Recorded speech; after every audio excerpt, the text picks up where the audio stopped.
असाब सुफा के बारे में थोड़ा डिटेल बता दें। इस बारे में मौलाना साक का ही क्लिप है, मुस्तनद हवालाजात नहीं मिले। असाब सुफा का चबूतरा आज भी मौजूद है जी। मस्जिद नबवी शरीफ में रोजा शरीफ की बैक साइड के ऊपर आपको एक एलिवेटेड, इस एकेडमी से थोड़ा सा ही छोटा एक ऊंची जगह जमीन से नजर आएगी। वो उन्होंने एहतरामन सल्तनत उस्मानिया के दौर में उसे एलिवेट कर दिया था, इस एतबार से जरा पता चल जाए। जहां पे तकरीबन 155 के करीब असहाब बैठ के नबी इस्लाम से दीन हासिल करते थे, जो वक्फ थे। हर बंदा तो ये काम नहीं कर सकता। सूरह तौबा के एंड पे जाके आता है, अल्लाह ताला ने फरमाया कि ये तो मुमकिन नहीं कि हर कबीले का हर बंदा ही इल्म हासिल करने के लिए निकल पड़े। हर कबीले से चंद लोग निकलें जो दीन का इल्म हासिल करें और फिर आके अपनी कौम को सिखाएं। लिहाजा उलमा की इस बात से मैं एग्री करता हूं कि हर बंदे का काम मुफ्ती बनना नहीं है, लेकिन जो तुमने मुफ्ती बनाए हुए हैं वो तो कुरान और हदीस बताए ना, वो तो बाबों के दीन को ना बताएं। हमारा झगड़ा उनके साथ ये है। हम कब ये कहते हैं कि हर बंदा ही जो है वो दीन लोगों को सिखाना शुरू कर देगा उस बड़े लेवल पे? ये तो हमने कभी भी दावा नहीं किया। मेरा तो यूट्यूब पे 8 से साल पहले का क्लिप है, उलमा से दीन सीखने का तरीका। मैं तो कहता हूं उलमा से जाएं। मैंने आज तक कोई अपना तर्जमा कुरान का लिख के आपके हैंड ओवर किया? मैंने हमेशा कहा है कि बरेलवी हो तो आप बरेलवी का तर्जमा पढ़ो, जो बंदी हो तो चलो अशरी थानवी का पढ़ लो, अहले हदीस हो जुना गढ़ी साहब का पढ़ लो, फरमान अली शाह साहब का अहले तशय्युह पढ़ लें, कोई बिल्कुल न्यूट्रल तर्जमा पढ़ना चाहते हैं मौदूदी साहब का पढ़ लें, फतेह मोहम्मद जलंधरी का पढ़ो। सही, हमने तो कभी अपना कोई तर्जमा आपके हवाले नहीं किया। उलमा से ही दीन सीखना है, लेकिन उनसे ये कहना है जो अल्लाह और उसका रसूल बता रहे हैं वो हमें बताओ। ये ना बताओ कि बुजुर्ग क्या फरमाते हैं, हजरात क्या फरमाते हैं। नमाज हनफी ना हमें बताओ, नमाज मोहम्मदी बताओ। मैं हैरान हूं, गैर मुस्लिम को अगर नमाज हनफी वाला पंफलेट दे दें, वो तो पहले पूछेगा कि नमाज भी मतलब हनफी शाफी और नमाज का भी कोई फिरका होता है? नमाज तो वो है जो अल्लाह के नबी इस्लाम ने सिखाई है। उधर ही आपने दरार डाल दी इतनी बड़ी। चले अंदर हनफी नमाज ही डाल दें, लेकिन बाहर तो लिखे नमाज मोहम्मदी लिखे उसको, नबी इस्लाम के रेफरेंस से आगे चले। आप शुरू में ही बाबे का नाम डाल के तो उम्मत को तोड़ रहे हैं, ताकि जिसको चिढ़ है वो कि मैंने तो ये पढ़नी नहीं। कम से कम बाहर तो जरा अच्छे तरीके से कुछ उसकी प्रेजेंटेशन करें, उम्मत को तोड़ने के लिए ना इस तरह के मामलात करें। तो असहाबे सुफा 155 के करीब थे, जिनमें हजरत अबू दरदा भी शामिल हैं, हजरत अबू हुरैरा भी शामिल हैं। ये लोग दीन के लिए वक्फ हुए थे, जो दीन सीखते थे फिर जाके बाकी लोगों को सिखाते थे। अक्सर गरीब ही थे बेचारे, इनके घर का सारा खर्चा, इनका खाने पीने का सिलसिला, घर का क्या, अक्सर तो बेचारे कमा रहे ही थे सारे, शादी करने जो कि उनकी इस्तिताअत ही नहीं थी फाइनेंशियल। खाने पीने का इनका सिलसिला चलता था। हजरत साद इब्न उबादा जो खजरज के सरदार थे, वो फाइनेंशियली बड़े स्ट्रांग थे। इसलिए आप देखते हैं ना सही बुखारी में जो सकीफा बनी साइदा है वो उन्हीं की वजह से है ना, उन्हीं का सकीफा बनी साइदा था।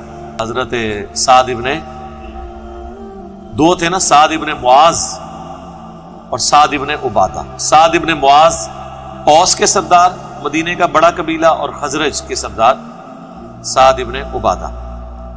तो इनके पास अल्लाह ने इनको दौलत दी थी। इन्हीं के बारे में बुखारी में आता है कि इन्होंने अपनी वालदा के मरने के बाद जब वो हुजूर से पूछा कि मैं उसके लिए कुआं खैरात करना चाहता हूं, उसे सवाब पहुंचे, हुजूर ने फरमाया पहुंचेगा।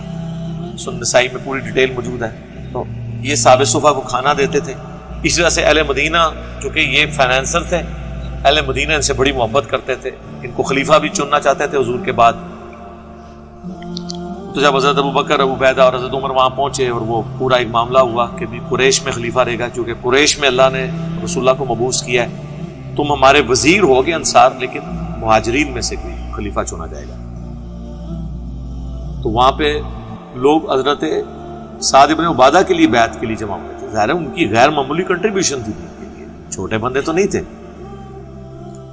और हर मुश्किल वक्त में नबी इस्लाम के साथ खड़े थे। तो असहाबे सुफा की बाकी तफसीलात आपको मिल जाएंगी सीरत की किताबों के अंदर। उसमें से एंड पे निकालना ये है कि मेरे भाई आप कनात की जिंदगी गुजारें, दीन पे अमल करें, ये निकालना है। बाकी आप किसी की पूरी जिंदगी भी पढ़ लेना, जब तक आप उस पर अमल नहीं करते निकलना उसमें से कुछ भी नहीं।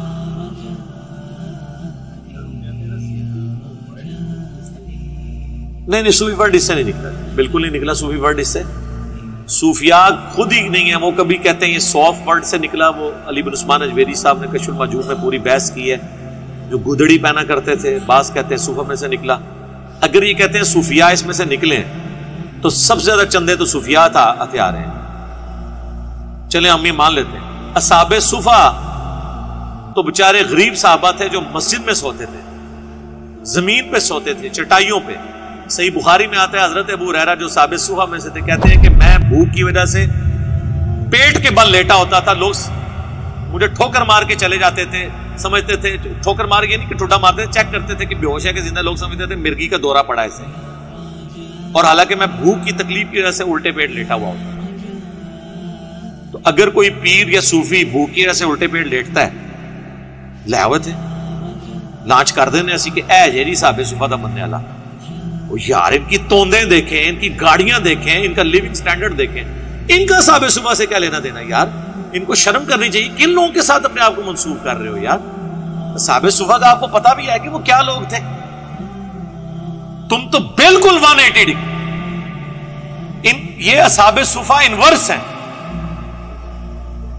معکوس، وہ اردو میں معکوس کہتے ہیں نا، انگلش میں، یعنی اگر میں کہوں 2 کا انورس کیا ہے تو 1/2 ہے، یہ بالکل الٹ نے ہوتے، انہوں نے صحابہ صفا نال کے لینا دینا ہے۔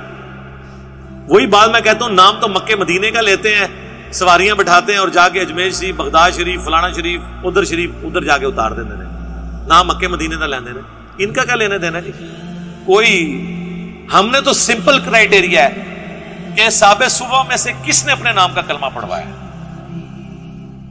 جب اصحاب صفا کسی کو مسلمان کرتے تھے تو کیا کہتے تھے؟ پڑھو لا الہ الا اللہ، ابو درداء رسول اللہ۔ تو پھر چشتی رسول اللہ کہاں سے آ گیا؟ اشری تھانوی رسول اللہ کہاں سے آ گیا؟ ان کا ان کے ساتھ کیا لینا دینا ہے میرے بھائی؟ یہ تو پرتعیش قسم کی زندگی گزار ہے۔